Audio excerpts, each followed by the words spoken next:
కరెక్టే కరెక్టేరా.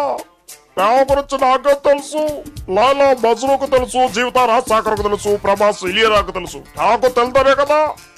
Yeah yeah yeah yeah నాకు తెలుసు. ఇదిగో తమ్ముడు, జయసుధా అంటే నాకు చాలా ఇష్టంరా. అమ్మా నాన్న ఓ తమిళమ్మాయి సినిమాలు ఇచ్చినప్పటి నుంచి నాకెంతో ఇష్టం. I love you Jayasudha. ఒకరోజు ఏం జరిగిందంటే జయసుధాకి పెళ్లి అయిపోయిందిరా. అందుకేరా ప్రేమ అనేది నాటకంరా. తర్వాత ఏమైంది? మా స్ట్రీట్ లోకి భూమిక వచ్చింది.